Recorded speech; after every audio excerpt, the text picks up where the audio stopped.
Welcome to the Limit Free Life Show. I'm Michelle Perkins, your host. I bring you tips, advice, and guest stories about creating work you love. Whatever type of career or business you have or want, I want to help you find more meaning, money, and happiness. Now we are live from Hollywood. Welcome to the Limit Free Life Show. I'm Michelle Perkins, your host. I'm so happy that we are all here today. I have a wonderful guest. I'm so excited to introduce you to this very successful, wonderful woman who has made a brilliant career and built a business around something she loves. And I love to showcase people just like Gila Kurtz. And I'm going to give you a little quick bio and let you know a little about her. And then we will jump right in with our interview because there's so much to talk about. So Gila has a number one international she's a number one international best-selling author. I am actually going to do what I should have done, which is put my glasses on. There we go. I'm going to start fresh. Gila is a number one international best-selling author and serial entrepreneur who found her deepest passion in working with dogs and their people. Following a career in education, she built a successful dog training business and then co-founded the award-winning, highly recognizable lifestyle brand for dog lovers, Dog is Good. Along with her husband, John, Gila took the Dog is Good brand from startup to a multi-million-dollar company. She is the recipient of several business awards, including recognition as one of the top 25 women of influence in the pet industry. Woman of the Year by the Women in the Pet Industry Network, and was featured in Success Magazine, Forbes Magazine, and on the Grow Wire Show. Author of Fur-Covered Wisdom. A dog can change the way you see the world. Gila's dog-centric approach to life, leadership, and relationships is authentic and immediately relatable.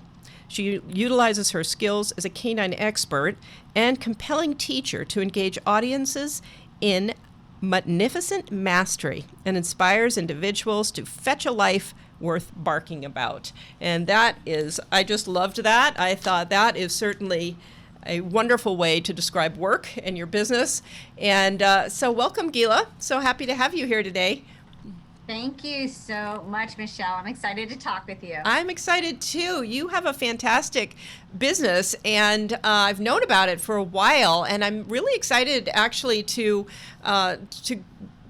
learn the details of how you move this forward and how you came to the idea of starting this and how you've made it into such a giant success. I know there are so many pet lovers out there who think, gosh, you know, dogs are really my thing, or I love my pets, but I don't know how I could ever, you know, do anything related to work and pets. So anyway, go ahead and tell us how you got into this. So it's a long story, but I'll shorten it for the guests. My background is actually not only in education of the humankind, but also as a professional dog trainer. I've been training dogs for over 20 years. And several years ago, I was attending a continuing education conference. And at this conference, there was an exhibit hall. And in the exhibit hall was an exhibitor sharing basic white t-shirts with everybody there, all with dog breeds on them.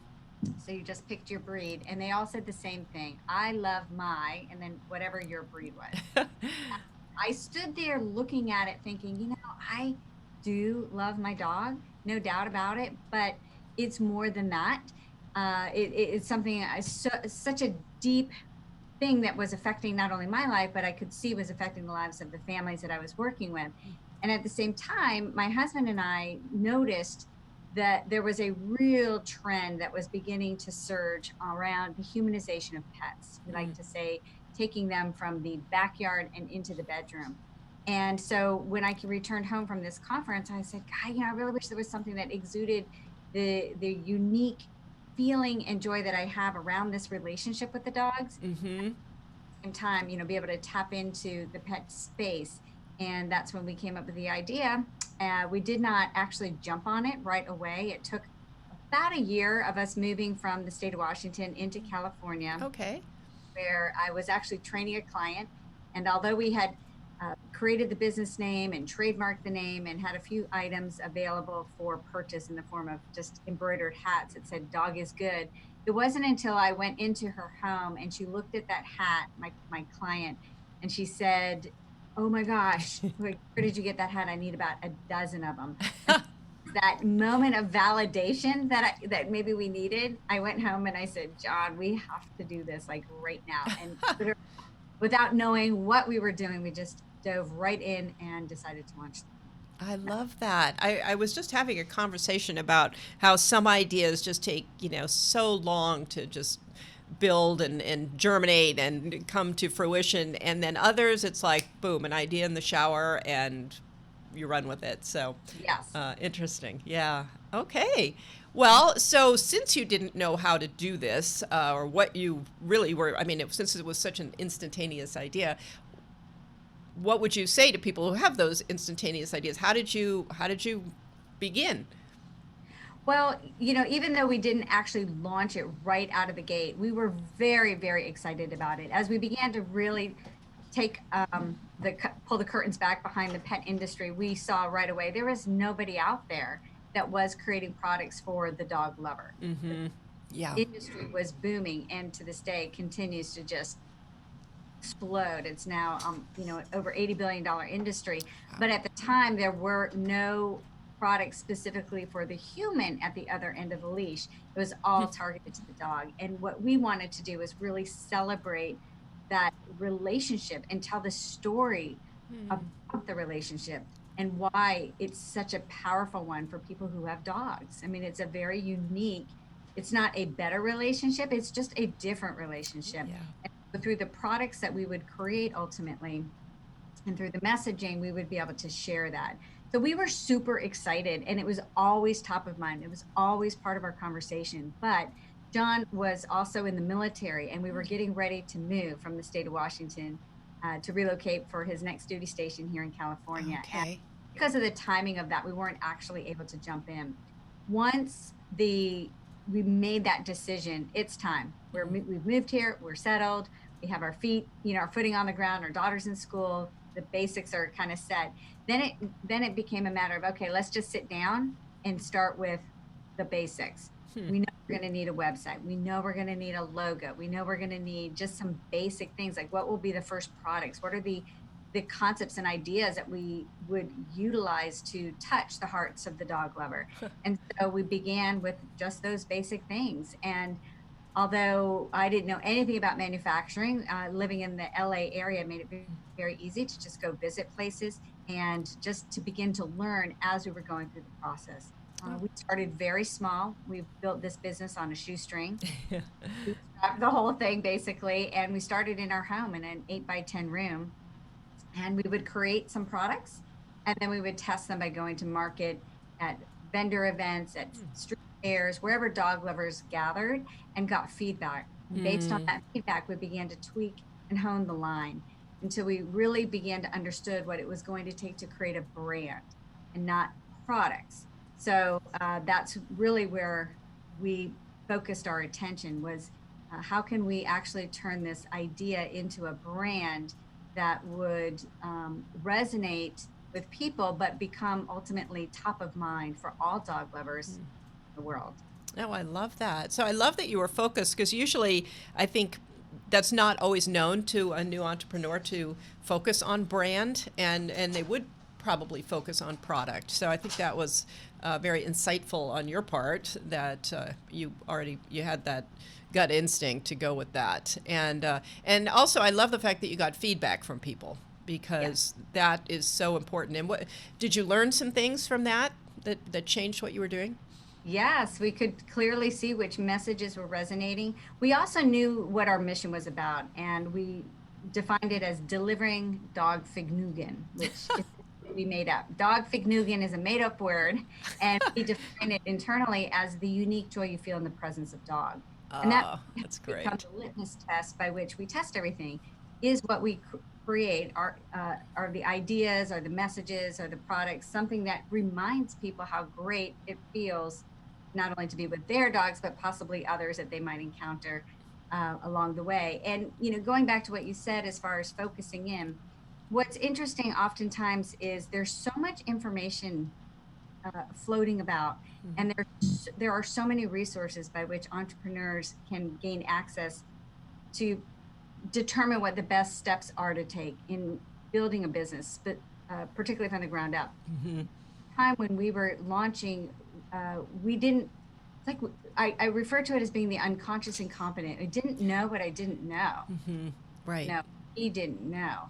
And so we just did a lot of things through trial and error, which on the one hand was beneficial because we didn't get caught up in the minutia of what we should do, so to speak, in terms of social media and all the marketing elements that are very colorful and exciting and things that you want to put your attention towards. But we immediately out of the gate, it was all about creating the ideas and then taking them to market. So it was very revenue driven right from the start. It was all about getting it into the hands of the people. But from a sales standpoint, right? Right. From a monetary exchange of their money for our that resonated with them. And then as we progressed, we began to really hone in on a lot of the social media components, PR opportunities, and ways to expand the awareness of our message and the brand as a whole. Oh, I love that. And so smart because a lot of people, like you say, don't focus on bringing in revenue early on. And so that's such a, that's the right way to do it. And so then you have the money to spend on some of this marketing versus kind of digging yourself into a hole in terms of over-investing a little bit. Correct. Yeah, that's wonderful. So as you were going along, did your vision for the company change, expand? I mean, did you have a vision initially? Was it anything close to where you are now? I mean, how has this played out? We had a general vision, but again, not knowing, what we didn't know, we didn't really sit down and come up with this big, elaborate business plan with a big, big vision. I mean, we knew, probably in my very neophyte way, was just so excited about sharing my love of dogs with everyone. And that's just what it was about. Like, Yeah. let's just make everybody feel great, and focus in on this relationship that's so powerful. But as we got some footing under ourselves, and as we gained experience, and certainly began conversations with other people and took on mentors and things like that, obviously we learned and we grew. And so the vision has shifted as we've grown. The overarching mission and vision is the same, but it definitely has evolved. With that evolvement, we've gotten even more clarity around who we are and who we serve, and more importantly, why we do it. And this is probably a period in time in the company where I just have such a renewed enthusiasm and energy because of what I see happening from the efforts that not just myself and John, but our entire team putting forth to create the brand that it's becoming today. Oh, that's fantastic. And I mean, your excitement for it is evident, so you've maintained that. You did say something about this being a period where you're super excited about it. Were there periods along the way where it didn't feel the same, or tell us a little about the journey, because I think. Right. Well, I mean, Michelle, when you get into business, it's all unicorns and rainbows and magic ponies, and it's sunshine every day. Yeah. The only thing that's been constant with that sunshine is the yellow labs and the other dogs that are laying at my feet on a daily basis and laugh and smile. That is, I kind of liken it to creating a quilt, and I don't even quilt, but just like a personal story in life, we are weaving all the chapters together, or all the pieces together. And there are these moments where you're like, this is just more exciting than it could possibly be. And then there's the moments where you're waking up going, oh my gosh, like, I can't even believe, I don't even want to do this anymore. It's so hard, right? So that is just the nature of it. And there's not an entrepreneur out there that has not experienced the peaks and the joys of those, and then the valleys and the frustration and sometimes thought, it could feel devastating at sometimes, some of the blows that one takes when building their business. But the thing that I've always shared with our team and with others who have asked that question is that that very common phrase of "this too shall pass" is a really important one. And it's important because what people need to be cognizant of is that those peaks and valleys are going to happen, but you have to show up in a certain way each and every time. So when you are riding the high, when everything is going great, you need to take in that energy and use it as fuel to just rock it even further. But be aware that at the same time, there is going to be a challenge up ahead. Yeah. And if you are prepared mentally and physically and spiritually for the challenges that are inevitably going to come your way, then you will walk through that so much more gracefully.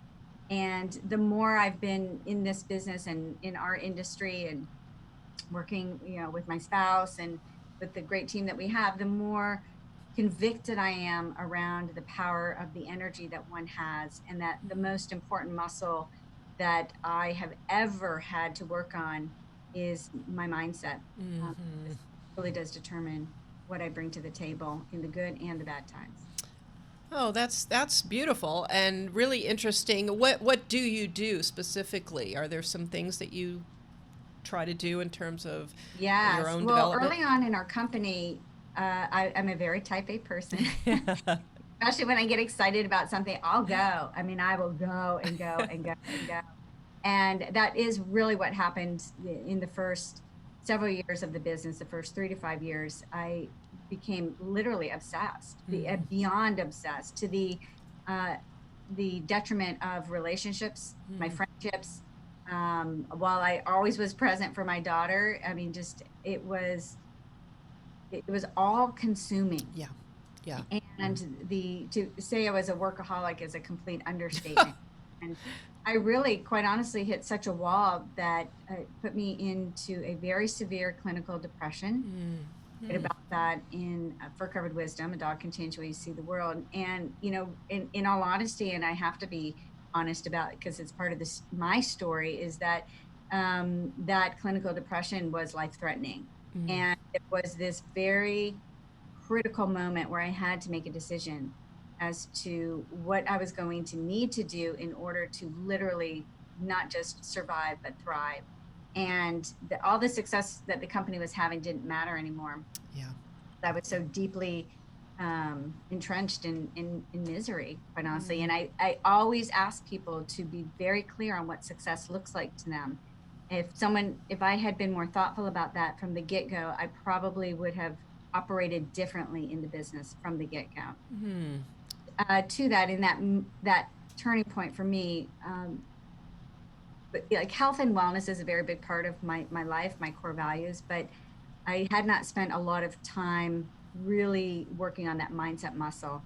And I'm a positive and energetic person by nature, but just like anything, just like working out, it requires some focus.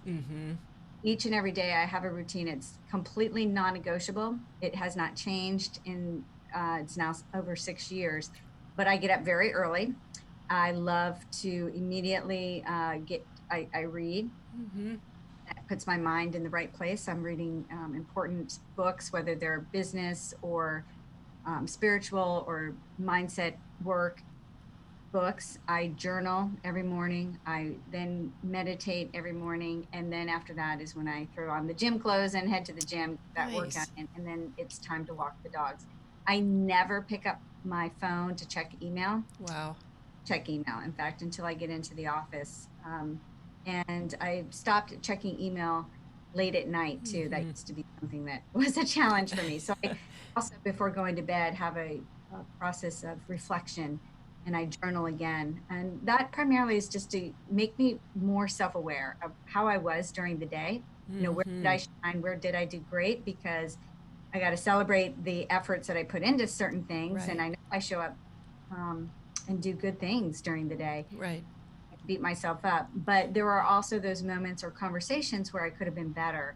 And so it's not that I rehash them in my head, but I just sort of use that as information so that when a similar situation arises, possibly the next day or down the road, I'm more aware Right. and respond in a fashion in which I can throw that conversation into the "here's where I shine today" category. Wow, I love that. That is beautiful because that's something people, I talk about it, and people are advised to do that kind of a routine. But it's very hard to actually all the things that you mentioned to be, that dedicated to it that you're consistently actually doing it. I should share that because it can sound overwhelming, like, oh my gosh, I got to read, I got to drink, do all these things. It boils down to habits. Mm-hmm. Everything is a habit. Mm-hmm. Decisions you make are habits, and they're based, the choices that you make are based on the habits that you operate in each and every day. And so when you're going to change a habit or you're adding something new to your routine, you have to do so very strategically, much like building your business. Mm-hmm. And you want to not try to do it all at once, but methodically. And that's what I did. So Okay. when I started journaling, I just wrote for a little bit. I would only read.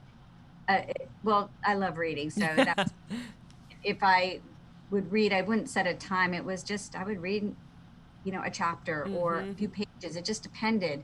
Right. And meditation started with 1 minute. That was the one thing because everybody, I wanted to, and I always felt that I needed to, but I couldn't figure out how to.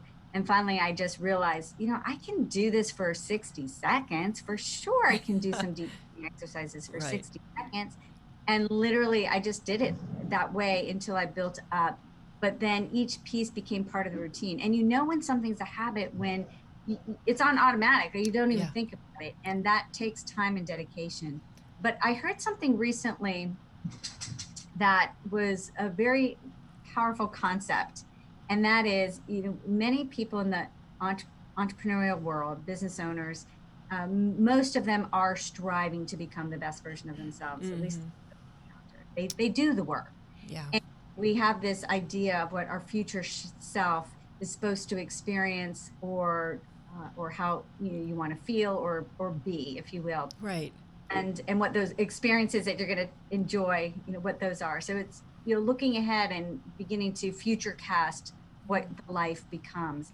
And yet at the same time, there's a little bit of a disconnect because that future self is the future self. Right. So when you're living in the daily moment of being present, which is the number one lesson that my dog and people with dogs try to teach us is how to be present, is knowing that the decisions that you're making right now, knowing the impact they will have on this future self that you're trying to grow into. Mm. And that question, is this something that is going to move me closer towards that place? Is it something that's going to move me further away? And Yeah. I think at the end of the day, when you're just self-aware, you begin to shift in how you make those daily decisions that impact you and your relationships and your business, your financials, your career. That's fantastic. That's great advice. It's interesting because sometimes the greatest advice isn't really business advice. It's not, do this or that with your process, but it's definitely around mindset. So thank you for that. That's great. Um, and what would there was a progression, and speaking of mindset, were there any money mindsets that came up for you during the course of building your business? Yeah, I mean, money mindset is a big thing at our company for sure. And I think that goes down to in the very beginning, bootstrapping the business. Okay.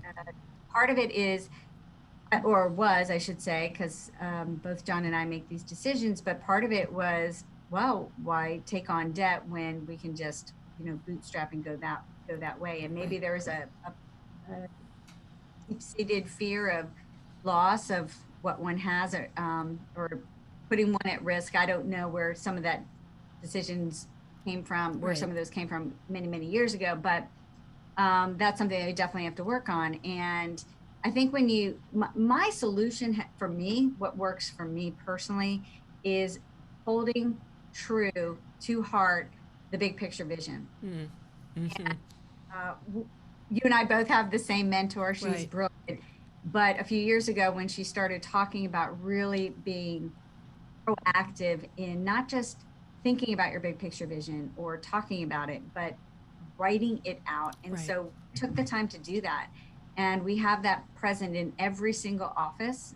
All employees gain access to it. We're going to revise it here again in the next couple of weeks because it's shifting a little bit and getting bigger. But I think staying focused on that and not in the 100% what happening right in front of you right this second helped in terms of money mindset and making some of those shifts Yeah. that continue to happen on a daily basis. Right, right. And it's a little more complicated when you're working with a partner too, who has a separate, a completely their own money mindset. It's Yes, each of us has it our own is. individual Yeah.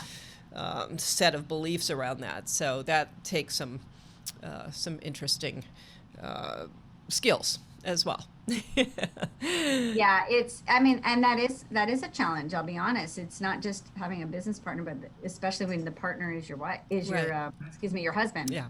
So learning to navigate that whole conversation on two fronts is, it can be challenging, but it's also been a good learning and growth process too. And certainly you learn a lot more by working together.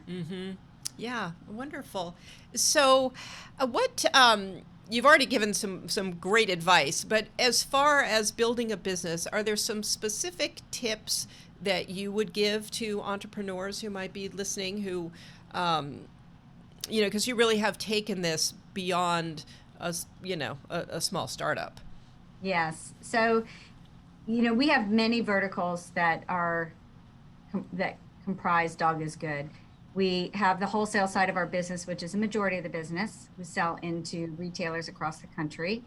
And we have our own online e-commerce, so our own B2C business. We also license the brand to other manufacturers who put our designs on their products.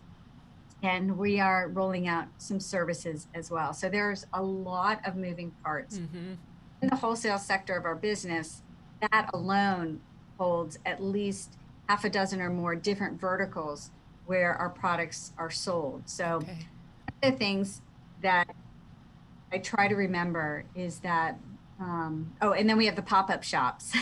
Yes, I love that, and I want you to talk yeah, about and that. that's my heart-centered thing right now that I'm working on with the company. But the we didn't get to all of those things all at once. Okay. It's, to me, the easiest thing to for the way I operate best is to, again, you have that bigger picture vision and to look at things and reverse engineer it. And everything feels like it's the most important thing to work on. Right. But being really looking at, well, what are the one or two things that truly are going to drive the business? And what are other things that you want to do, but you just can't do them right this second. Like, I've learned to be okay with not having to do something right away. Yeah. It might happen 6 months from now. It might happen a year from now. But I stay excited knowing that's on the horizon. Right. Don't get stressed out and overwhelmed by trying to do all of it all at once, and then nothing really transpires in the way I want to. So I would say there, in every business, the basics are, for sure, you have to know what you want. You have to know what success looks like to you. And I'm very serious in that, not just about the business, but how you fit into that. Yeah. How your lifestyle fits into that. How you want to feel. You have to really have clarity around that. You have to have a really strong why. I mean, we hear that throughout our industry. When I say our industry, I'm referring to just business in general. Has to be powered by why you are even getting out of bed in the morning. And then looking at the different components, identifying how, and I guess it depends on the individual. If they're looking to grow and scale their business, then looking at ways in which they are going to elevate themselves through that business and make themselves no longer the worker bee in it, the inspiration behind those who are running the company. So That's kind of how I would approach it. And have you gotten to that point where you're not as much of a doer or a doer at all? I mean, where are you in that? Oh my gosh. No. I have these fleeting moments where it's like, there, oh my gosh. So in some parts of it, yes. And this is one area that I had been working on for quite some time, was how could I find a way to truly step out of being the driver behind the wholesale side of the business Okay. and really pour my energies into the pop-up shop program. I was really struggling with straddling both of those. But everything boils down to the people that you put in place. When you do have the right people in place, that does give you the freedom to extricate yourself from that. I don't have a problem with micromanaging. Like, I don't feel like I need to be the one doing things, that nobody else can do it better. In fact, I love that they do it way better than I do. That's great. But it's just finding the people and putting them in place to make that possible. And so we've done that on the wholesale side of the business, and it's really flourishing right now. And I'm just so grateful beyond words for the people that aren't, and I look at it as that the reason why it's flourishing is because they are not people selling our products, people with a mission, and they're sharing the vision, and the way that they talk about it is what makes it happen. And they're doers. Yeah. They're doers. And that's really what's making it happen. And that has freed me up to then work with the people that I'm trying to put into place to help with the pop-up shop part of our business. Yeah, and I really want you to describe that, because that's a really unique concept. I think it's very cool that you came up with this as a offshoot of what you are doing, because you could easily just continue with what you were doing and grow it. And this was a little out of the box. I think it's really cool. I want you to explain it to people. I also just want to ask a quick question about the people that you've been able to hire who are helping you so much. Any nugget of insight into how that worked out for you? Was it the people you chose, the way you interviewed, training you gave them? How did that come to pass? I think it's a compilation of all three, because that definitely was a process of learning as well. We had some very poor hires along the way, people who we thought were who they said they were in the interview process. I think there was that challenge of going through different employees that just, they just weren't who they said they were, and or they just couldn't keep up in a fast-paced environment. And that helped us to learn how to hire better, to be more patient and not try to just fill a position, but truly be purposeful in that, not only asking the right questions, but vetting the right person and really digging in to not just their skill set. What we do here at our company is not rocket science. It's pretty easy to teach, but I can't teach attitude, and I can't teach work ethic. I can serve as an example, but I can't instill that in somebody.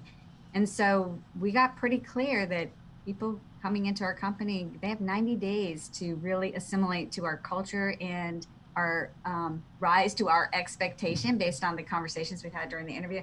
And that's really made the difference. And I'll tell you what, we have some great people. That's great. To be trained. There are process. John is very process and systems oriented. So we're making things easy to duplicate for anybody coming in. And the way I put it to everybody is, look, I just want, pretend I'm a first grader. I should be able to step into your position and open the notebook and be able to follow it to a T. Yeah, I love it.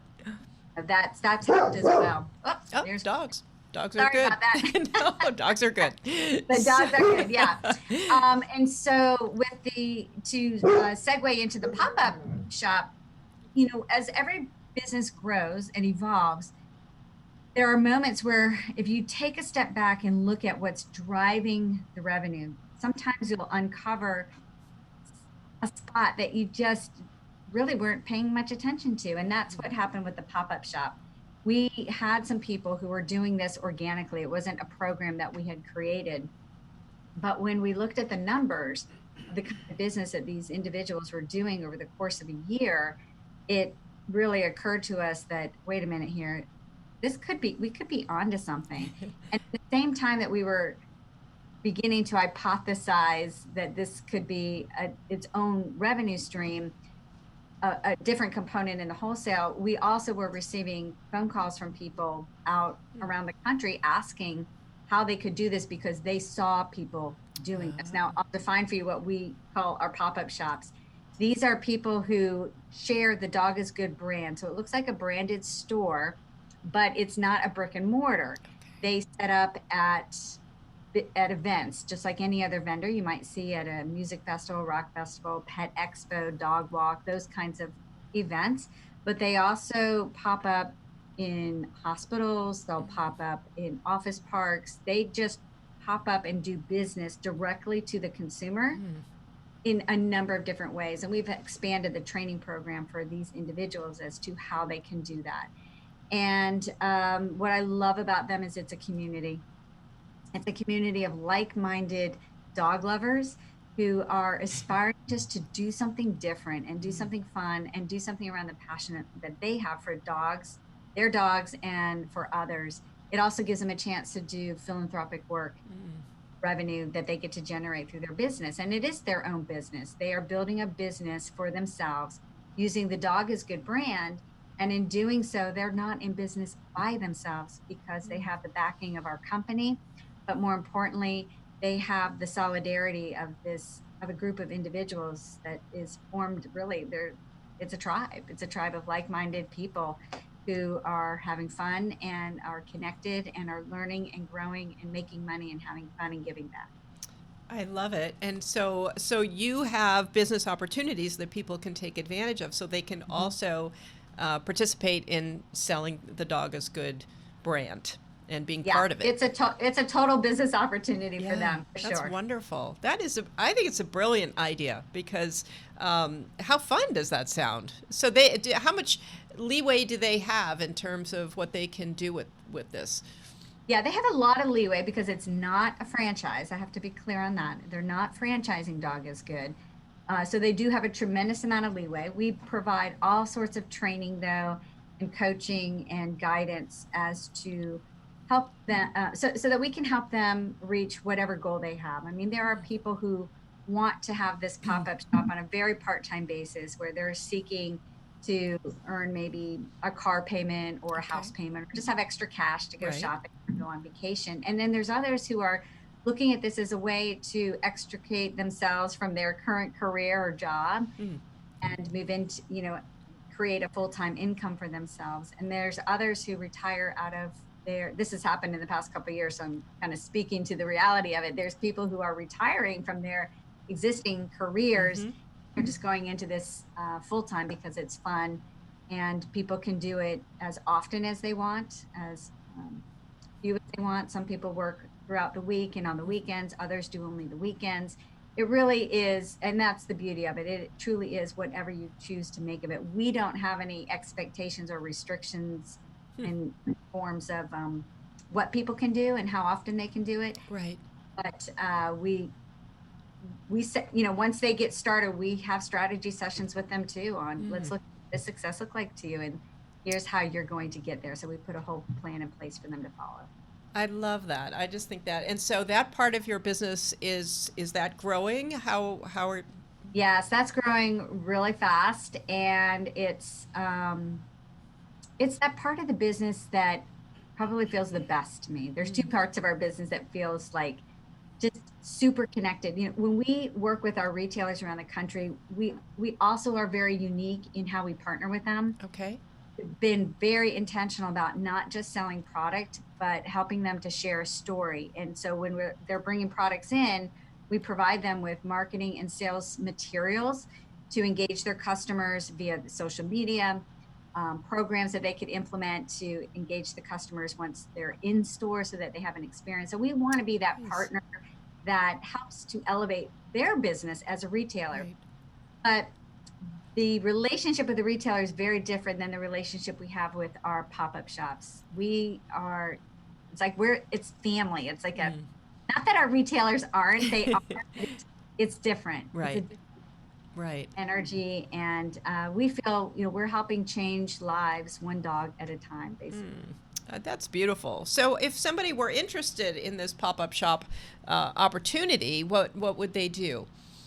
So on the homepage of the website, dogisgood.com, towards the bottom is a link where you can access information on the pop-up shop opportunity. Okay. And then really it just boils down to having a conversation with myself and our program director and getting your questions answered. And we launch people pretty quick. They can get started and running within a week if they want. I think that is just a beautiful opportunity. Great for moms, I think, who are home with their kids. I love that. Their kids can come along with them and their dogs, and they can all do the shop together. Yeah. Well, and interestingly, demographically, a majority of the people who are doing the pop-up shops are women in their mid to late 40s who are just looking for transition or just something fun and something they can be that they're passionate about. Right. I would say a majority of the people who have done it are in that demographic. I love that. I just think that is such a beautiful thing that you've put together for, for you and your business, but also for all these people who get to participate in your business. They didn't get to start it or necessarily work in it, but they get to be part of it, and that is very cool. So yeah, okay. So what I'm curious, what is in a fur-covered wisdom? Am I getting this right? Fur-covered wisdom. Yes. A dog can change the way you see the world. Yes. So that was the book that I wrote that has since grown into an online membership program and a program. It really is a journey of self-discovery through the eyes of dog. And it is an opportunity it's targeted towards women. So it's an opportunity for women to really utilize these anecdotal lessons that are given to us each and every day. These lovely creatures in our lives, our dogs, and to purposefully implement some of these lessons in order to fetch a life worth barking about. I love that. Okay. And so the aspects of life is it Well, it's a very dog-centric approach to making the shifts and changes to up level whether you're at a place where you feel great, that's awesome, but you know that you want to experience more, or maybe you want to try something brand new. There's something for you in that, or you're at a place where you just know that you have reached the point where you're not going to tolerate life that you're experiencing because you want so much more. And so basically we take you through a process of, first and foremost, clarifying that dream. Well, what does success look like? What is your future self going to be experiencing? And everything we look at is from a dog-centric approach. So chasing your dreams. And that starts with really 1 year at a time. Let's future cast what at this point in the game, December 31, 2020 looks like. And tell me that story of what has happened over the course of that year.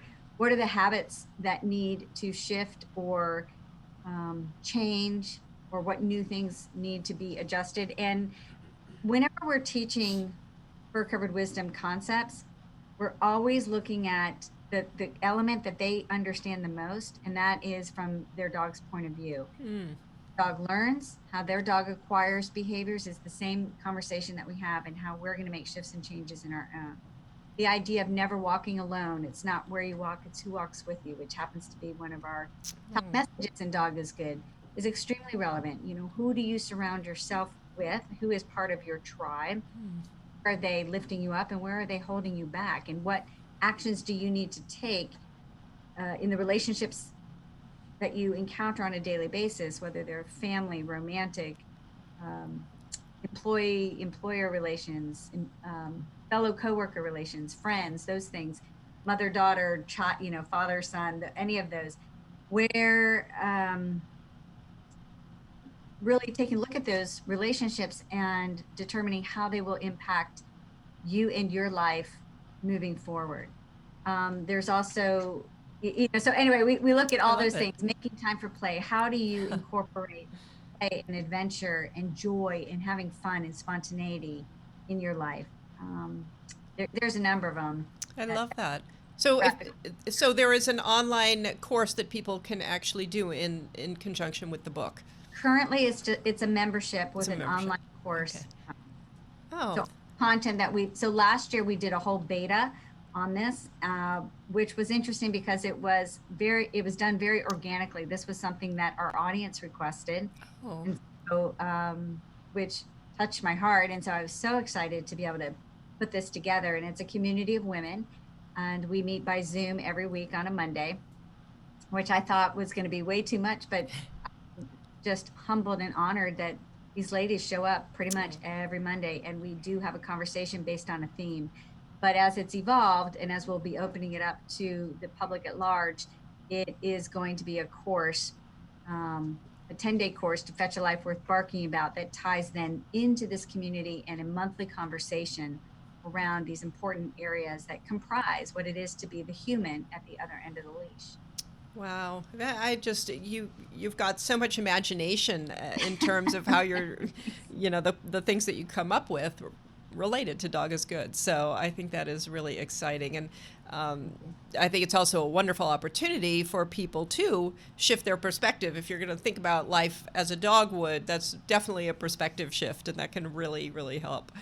Yeah, and I think, at the end of the day, what became really apparent to me, and this part is my mission within the Fur Covered Wisdom, is that I want for other women to look at themselves in the same way, with love and compassion and care, and do whatever they have to do to impart that on themselves in the same way that they do each and every day for their dogs. Right. I know so many dog lovers who's will not do for themselves, but they will without question do for their dogs. Yeah.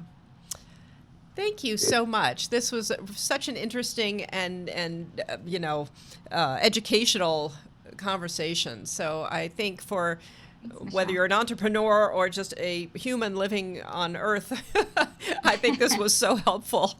Oh, thank you. Yeah, I appreciate it. Wonderful. And I know I get your newsletter, which I think I must have gone to your website to sign up for a newsletter. Is that correct? Yes, you can go to dogisgood.com. You can sign up for our newsletter, and that also gives you a 15% discount on products on the website. Okay. You can also sign up for, and this is free, and I encourage everyone to do it, especially if you're a dog lover, for Fur Covered Wisdom, which is a weekly dose of inspiration that comes to you right from your very own dog.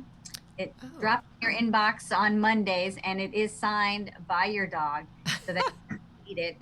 I love that. I'm going to sign up for that. I didn't know about that. Yeah, they're short, but it's interesting. It's a message that just seems to be the one you need to hear right in the moment you need to hear, and it comes to you from your very own dog each and every week. That's fantastic. Thank you. Well, thank you for being here. Thank you for sharing your story. I know you're very busy. I appreciate you taking time out to do that. So it's my pleasure. I'm so honored, Michelle. You. Thank you for allowing me to be a guest on your show. You're so welcome. And audience, please go to dogisgood.com and check out the products, check out the opportunities, and check out the dog wisdom and everything else that is there. So appreciate you listening. We'd love for you to hop onto YouTube and watch the show on the Limit Free Life channel or Facebook, or you can listen to the podcast on any of the podcast platforms that are out there, Apple Music and all the others. So thank you so much for joining us, and we are here every Wednesday at 1 o'clock. Look forward to seeing you next week, and go out and create a work you love.